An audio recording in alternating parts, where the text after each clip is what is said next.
La visión extraocular. En 1982 la compañía mexicana de televisión Televisa me invitó a participar, en calidad de testigo, en un programa en directo que trataría acerca de un tipo de visión fuera de lo común. Se requería mi presencia para juzgar la veracidad del fenómeno como investigador en el área de neurofisiología y profesor de la Universidad Nacional. Accedí, y en el estudio me encontré con una veintena de niños que conversaban animadamente mientras se preparaban para la demostración. Una vez comenzada esta, su instructor, el profesor Altamirano, vendó los ojos a uno de los niños y le puso delante una serie de fotografías. El niño las tocó con las palmas de sus manos describiendo, al mismo tiempo, lo que veía. Intrigado, me acerqué y pude constatar que la descripción coincidía a la perfección con el contenido del material gráfico. Después, otros niños fueron sometidos al mismo proceso y en todos los casos acertaron en sus descripciones. No pude hallar ni errores, ni intentos de engaño en el procedimiento. A la salida del programa le propuse a Altamirano utilizar sus procedimientos para ayudar a niños invidentes a ver con las manos. Altamirano aceptó, al igual que lo hizo el departamento del gobierno encargado de la educación de niños ciegos. Durante varios meses intentamos enseñar la visión extraocular a estos niños, pero sin éxito. Una vez por semana Altamirano venía a la escuela de invidentes, se encerraba con los niños y después se iba. Nunca supe si el fracaso se debió a lo esporádico del régimen de entrenamiento o al poco tiempo que duró todo el proceso. Tampoco pude recibir instrucciones detalladas de la técnica empleada, porque el profesor Altamirano la mantenía en secreto, lógicamente. Varios años más tarde, durante el disfrute de un año sabático, decidí dedicarme durante 6 meses a la enseñanza de niños en una escuela primaria de Cuernavaca, distante 70 kilómetros de la Ciudad de México, cuyo director me permitió poner a prueba diferentes técnicas alternativas de educación.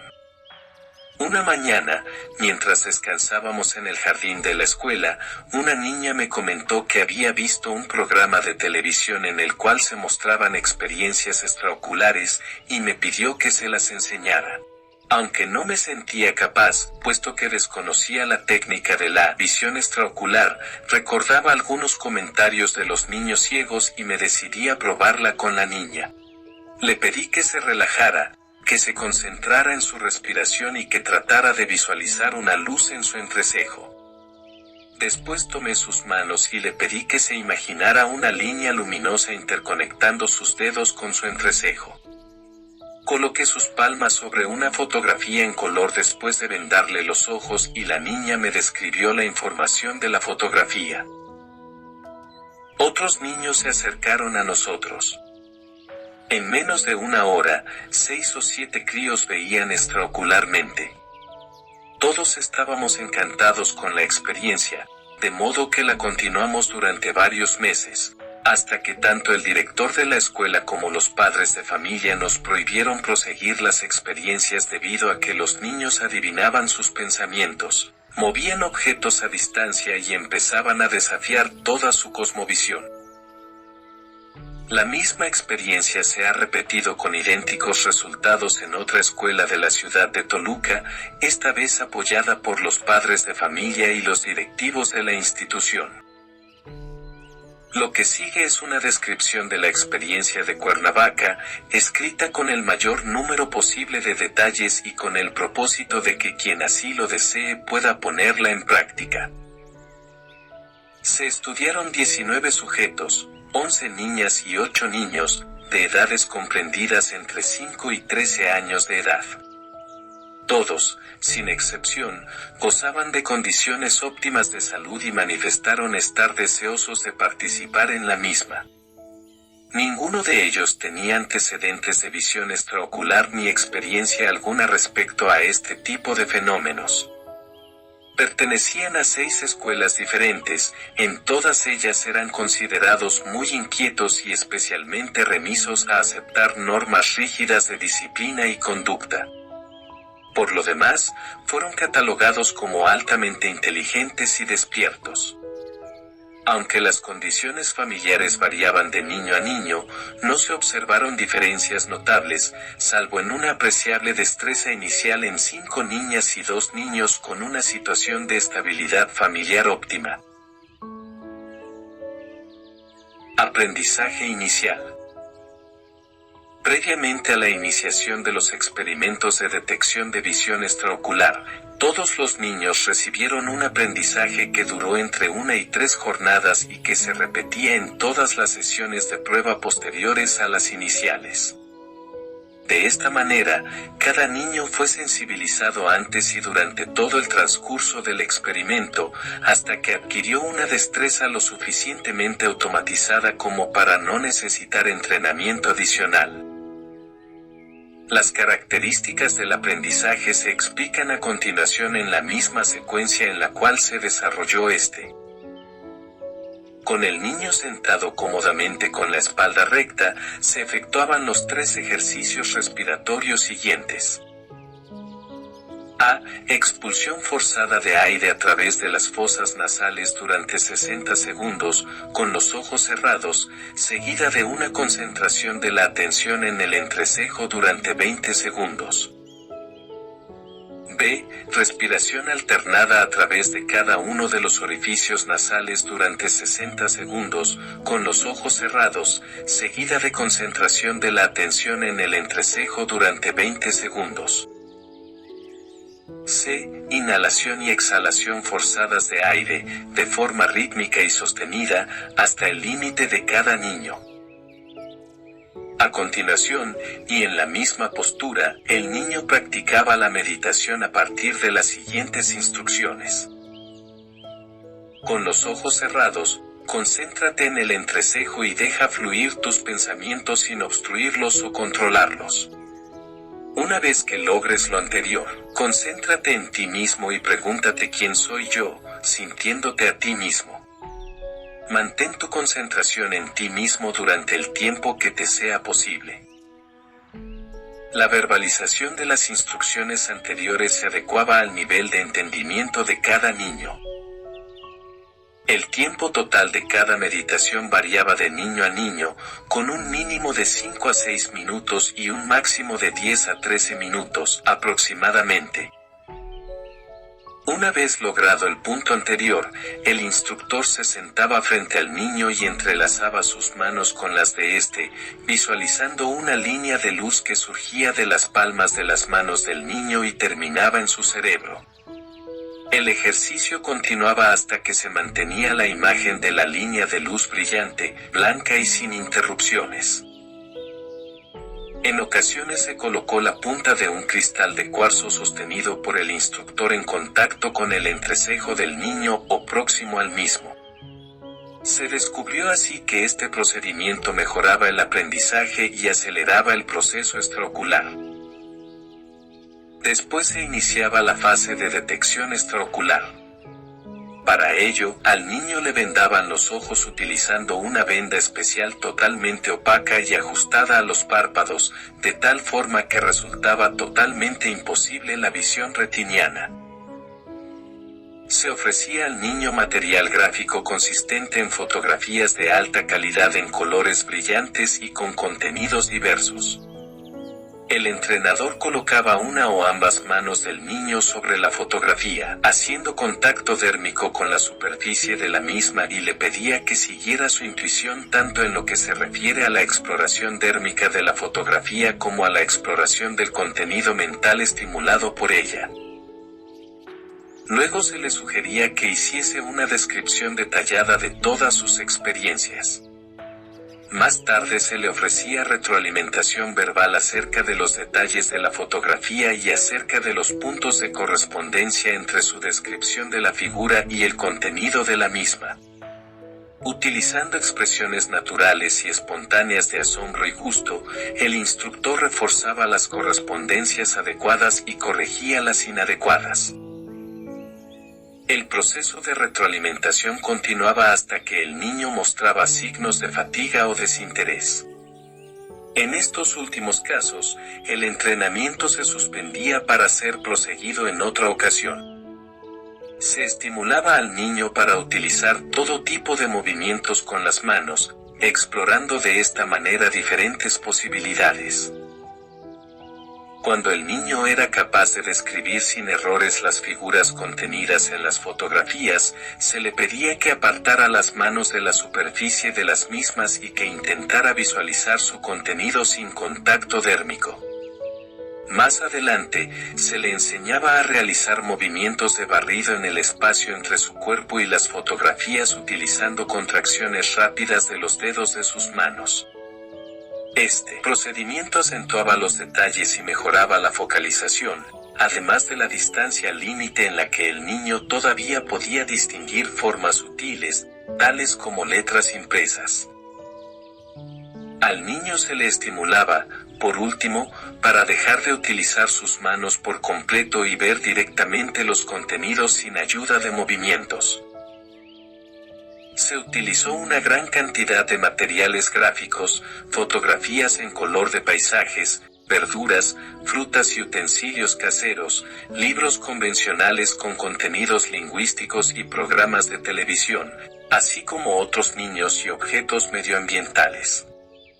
También se pidió a los niños que caminaran por la escuela, jardín, aulas, etc., describiendo lo que veían. Garantías de veracidad. Un fenómeno tan novedoso y extraño como la visión extraocular requiere, para poder ser tanto aceptado como demostrado, controles estrictos acerca de sus características. Aunque no pretendo haber agotado todas las posibilidades de estudio del fenómeno, sí puedo afirmar que no tengo duda alguna acerca de la existencia del mismo. Bastará mencionar aquí algunos de los controles realizados para estimular a otros investigadores a que se interesen en este fenómeno y realicen estudios por su propia cuenta. La venda utilizada era constantemente examinada con objeto de descartar cualquier posibilidad de rotura accidental imperceptible que permitiera algún grado, por mínimo que fuera, de visión retiniana. Nunca se localizó deficiencia alguna en la venda. El material ofrecido al niño era continuamente cambiado, de modo que ningún niño podía predecir el material que se le ofrecería. Puesto que una de las posibles explicaciones del fenómeno es la de que el instructor transmitiera los contenidos utilizando movimientos, sonidos o cualquier otro medio consciente o inconsciente, se puso especial cuidado en intercalar contenidos gráficos que el instructor no conocía ni veía durante la presentación. De la misma manera, se les pedía a otros niños que actuaran como instructores, variando el contenido de los materiales utilizados. En ningún caso se pudo demostrar que el instructor mandara mensajes sutiles. Además, puesto que en los casos de desconocimiento del material esto último resultaba imposible, se puede descartar el factor de transmisión como explicación del fenómeno. Cuando el entrenamiento llegaba a la fase de visión directa sin el uso de las manos, los niños eran introducidos en un sótano totalmente oscuro, en el cual se les pedía que describiesen objetos. Ninguno de los 4 testigos utilizados en este control pudo percibir objeto alguno, en cambio, 2 de los niños entrenados parecían verlo sin dificultad. Este control cuestiona la posibilidad de que el medio energético decodificado por los niños sea de naturaleza fotónica, por lo menos en los umbrales de visión retiniana. El control anterior plantea la cuestión de la sensibilidad extraocular comparada con la retiniana. Aunque no se realizaron mediciones estrictas de umbrales, se realizó una prueba de distancia de capacidad de lectura que resultó enriquecedora. Uno de los niños fue instruido para leer material impreso de diferentes dimensiones y a diferentes distancias.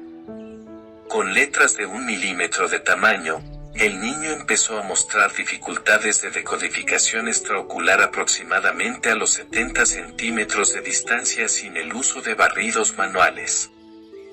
En este límite, se le sugirió utilizar el barrido. Al hacerlo, el niño pudo leer sin dificultad el material y aún incrementar otros 30 centímetros la separación de su cuerpo con respecto a lo impreso. El mismo niño, el instructor y otros 3 niños mostraron dificultad de lectura retiniana a la misma distancia y con el mismo tamaño de letras que las utilizadas en la visión extraocular. Esto muestra que los umbrales entre ambos tipos de visión son similares en lo que se refiere a tamaño y distancia de los elementos decodificables. Se utilizó un espejo convencional para estudiar la posibilidad de visión extraocular de objetos reflejados. Se colocó material impreso en un ángulo de 45 grados con respecto al espejo y se pidió al niño que lo describiera. Este no solamente describió el material impreso, sino también otros objetos que el espejo reflejaba y que habían pasado inadvertidos para el investigador. El control fue concluyente y descarta la posibilidad de que sea un campo térmico o calorífico el decodificado en la visión extraocular. Se colocó un vidrio de 5 milímetros de espesor entre el material gráfico y el niño. En todos los casos, la visión extraocular se desarrolló sin dificultades. En cambio, cuando el material se cubría con una hoja blanca de papel o con una placa de madera, los niños veían la hoja o la madera y no el material que estos ocultaban. En una ocasión se le pidió a un niño que realizara movimientos manuales de barrido sobre un material gráfico. Entre las manos y el cuerpo del niño se colocó una placa de madera, de tal forma que las manos no fueron obstruidas por ella, pero el cuerpo sí. El niño fue incapaz de percibir extraocularmente el material gráfico, pero describió perfectamente la placa de madera. Este control demuestra que los mediadores del fenómeno extraocular no son receptores localizados en las manos, sino que el resto del cuerpo es necesario. Siguiendo la lógica del control anterior, se decidió explorar las zonas corporales mediadoras de la visión extraocular. En 5 de los niños se colocó una pantalla opaca por debajo de sus barbillas durante el ejercicio de la visión extraocular. En 4 casos la imagen desapareció. En el caso restante, el niño siguió percibiendo correctamente la fotografía que se le mostraba, pero matizada por el color de la pantalla obstructora, que era roja. Intentando aún una mayor exactitud en la localización de la zona corporal mediadora de la visión extraocular, se utilizó otro procedimiento más complejo con uno de los niños más avanzados. Se colocó el cuerpo del niño detrás de una placa metálica y su cabeza detrás de una de vidrio de 6 milímetros de espesor, que fue utilizada como ventana para la presentación de impresiones de color. El niño fue perfectamente vendado, dejando al descubierto su frente, barbilla, nariz y pómulos. Sus manos y sus brazos fueron obstruidos por la placa metálica. En estas condiciones el niño describió sin dificultad el material presentado. Después se cubrió totalmente la frente del niño y se le volvió a presentar el material. No registró alteración alguna, como tampoco sucedió al cubrirle los pómulos y la nariz. Sin embargo, al tapar su boca se notó una franca disminución en la destreza de la detección. El niño comenzó a manifestar dificultades y a presentar errores. Cuando la barbilla fue cubierta, el niño dejó completamente de percibir. No obstante, el caso no es típico ni generalizado. Tanto en el mismo niño como en otros, la zona crítica variaba con el tiempo, por lo cual no es posible definir con exactitud la existencia de una zona corporal indispensable y específica para mediar la visión extraocular. Un ejemplo ilustrativo de lo anterior fue una niña de 6 años. Esta niña, extraordinariamente despierta y activa, aprendió a ver extraocularmente en la segunda sesión de entrenamiento y pronto demostró una facilidad especial para desenvolverse en esta actividad. Para confirmar esta circunstancia, se la sometió a diversas pruebas. En primer lugar, se le presentaron materiales gráficos colocándolos en su espalda. No solamente logró identificar el material, sino que incluso pudo leer palabras y frases impresas. Utilizando unas gafas de bucear de algodón, de tal forma que impedían totalmente la visión ocular, la niña fue invitada a caminar libremente en un parque de la Ciudad de México describiendo todo lo que lograra ver. Al principio, con cautela, pero pronto totalmente desinhibida, la niña recorrió el parque describiendo los árboles, los bancos, otros niños, los perros, los vendedores ambulantes y el resto de los elementos sin dificultad. Lo más asombroso de la experiencia fue no solamente la exactitud y facilidad de la descripción, sino que ésta reflejaba una percepción omnidireccional. En otras palabras, la niña describía tanto lo que se encontraba delante como lo que se hallaba detrás de ella. Visión interna del cuerpo humano. Tanto la niña mencionada en el caso anterior como su hermano aprendieron a percibir los órganos del interior del cuerpo humano. El entrenamiento fue enteramente similar al descrito, con la excepción de que el enfoque de la atención se localizaba no en la superficie, sino en las profundidades del cuerpo. Ambos niños lograron describir las características específicas y el estado de alteración en un caso de enfisema pulmonar. Otros 3 niños consiguieron localizar y detallar con exactitud sus dimensiones, fracturas óseas acaecidas en accidentes de hacía varios años. Las descripciones de las cicatrices en los huesos coincidieron con las ofrecidas por los accidentados. 2 niños se ofrecieron para intentar aliviar el dolor y disminuir la infección óptica de 2 adultos. Los niños fueron entrenados para ver el interior del cuerpo y localizar alteraciones en el mismo. Ambos acertaron al reconocer el oído izquierdo como infectado en los 2 adultos. Dijeron percibir una coloración extraña en ese oído y procedieron a transformar esa coloración hasta acercarla en tinte a la del oído sano. Los adultos mencionaron experimentar una inmediata mejoría que duraba un promedio de 3 días. Uno de los adultos, padre de los niños, repitió la operación varias veces, notando en todas ellas el mismo resultado, con similar duración. Todos los niños decidieron aprender a utilizar su habilidad extraocular para percibir zonas corporales afectadas por dolores o alteraciones tisulares. Los niños lograban describir órganos sin ayuda de ningún manual de anatomía. Localizaban zonas alteradas de forma espontánea, como si éstas emitieran señales fácilmente reconocibles y discriminables por ellos. En casos de infecciones, los niños aprendieron a destruir los agentes patógenos emitiendo por sus dedos grandes cantidades de energía.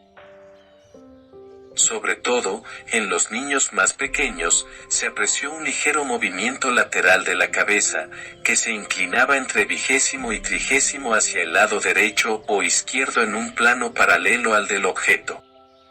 La impresión que se desprendía a partir del movimiento de inclinación es que el cuerpo del niño buscaba una interacción más cercana entre hemisferio derecho o izquierdo y el material por decodificar. Al inicio del entrenamiento, se comprobó que el niño seguía con los dedos los contornos de los objetos y de las letras en el momento en el que comenzaba la descripción. Esta observación se repitió en todos los casos estudiados y constituyó una evidencia acerca de la existencia de una sabiduría corporal que después se lograba verbalizar. Conclusiones.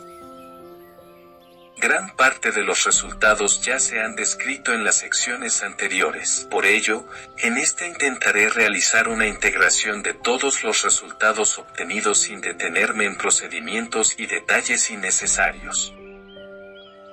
El resultado más claro y básico que se desprende de este estudio es que es posible percibir visualmente sin necesidad de usar los ojos y los receptores retinianos.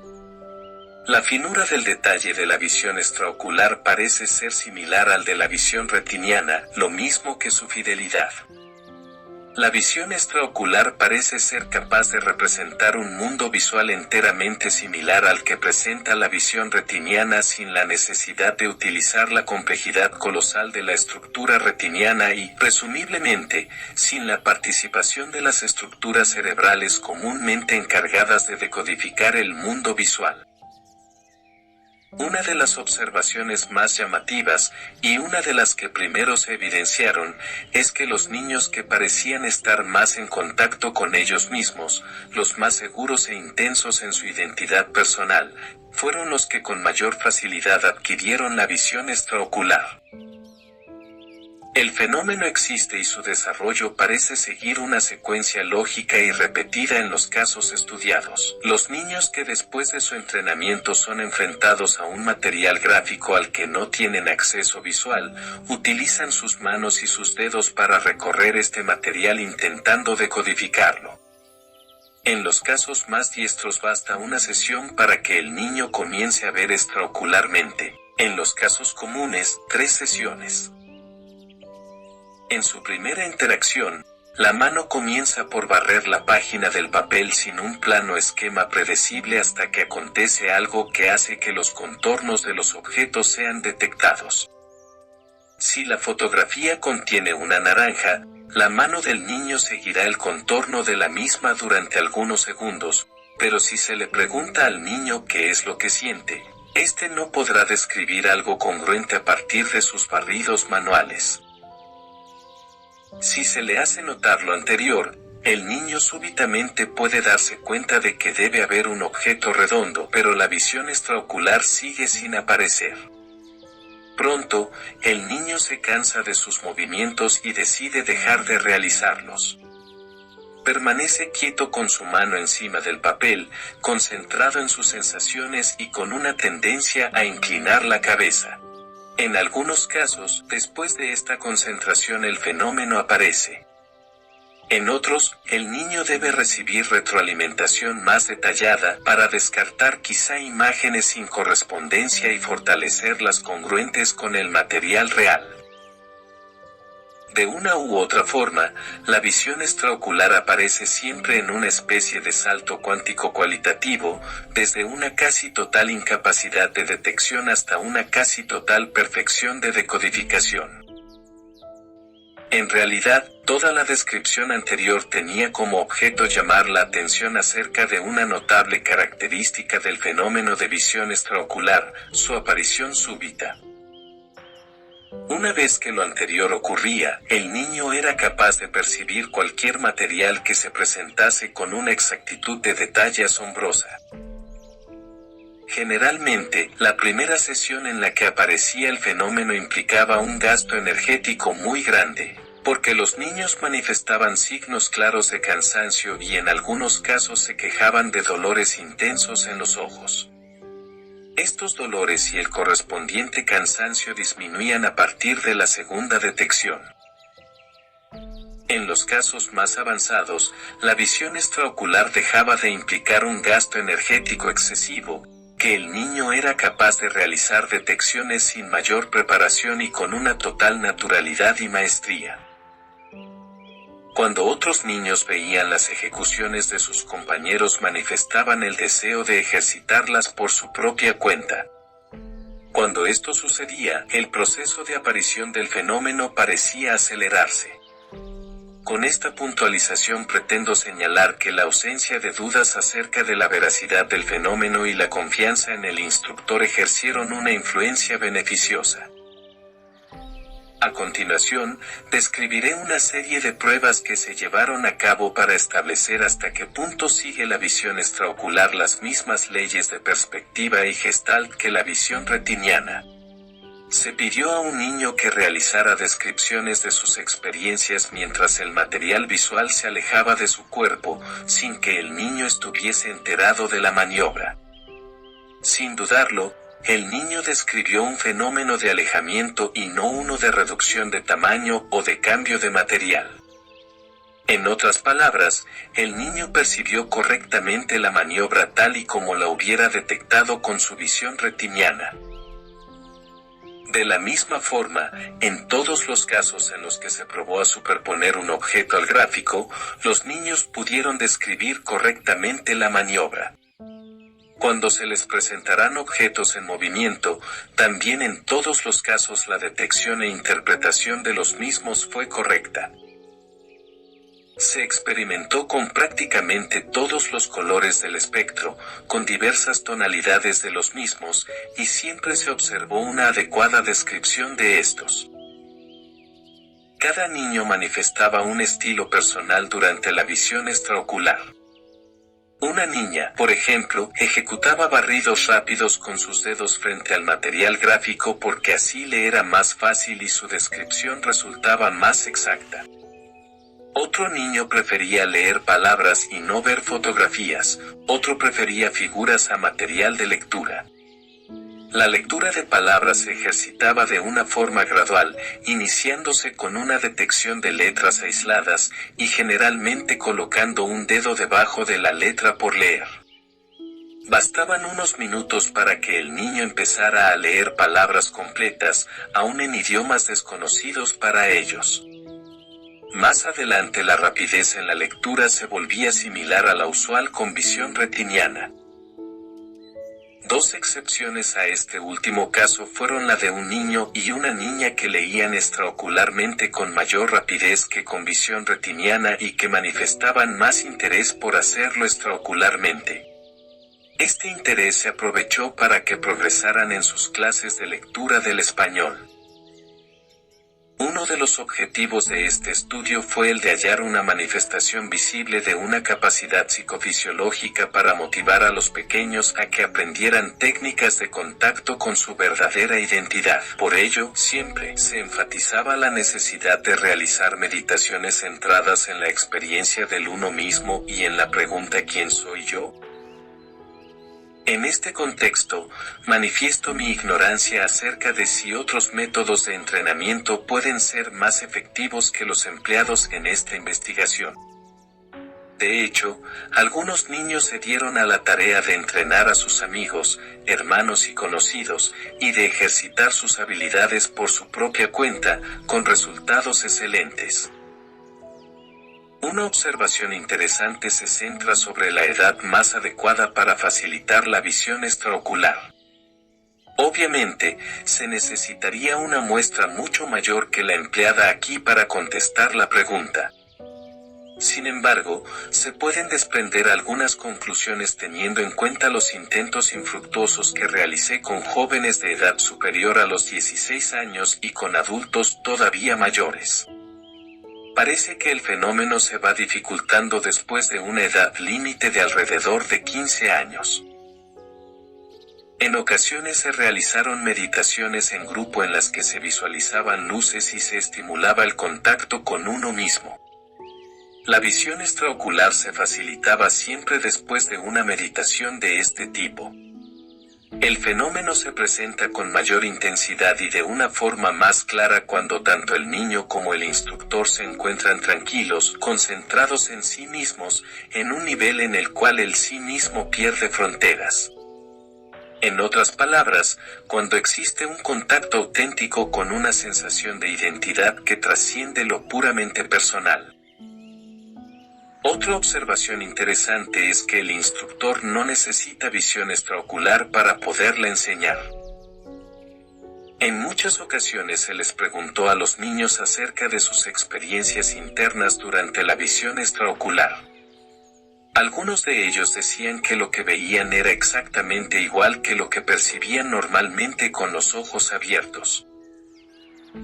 En una ocasión, una niña se prestó a ver la televisión con los ojos vendados describiendo a la perfección lo que sucedía en la pantalla, como si el aparato estuviese dentro de ella.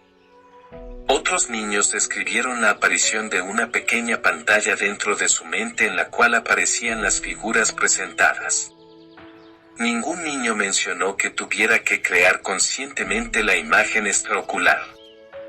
Más bien, la imagen surgía por sí misma, de la misma forma en la que nuestras percepciones visuales normales acontecen.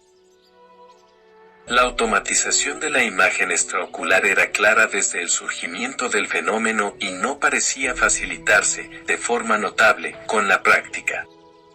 Sin embargo, lo que sí acontecía a medida que el niño utilizaba su habilidad extraocular era que se estimulaban una serie de fenómenos adyacentes al extraocular propiamente dicho. Tales fenómenos ya se han descrito en parte y consistieron en una destreza que permitía que el niño percibiera los órganos internos del cuerpo a través de la piel y que detectara zonas corporales dañadas o enfermas revirtiendo sus síntomas.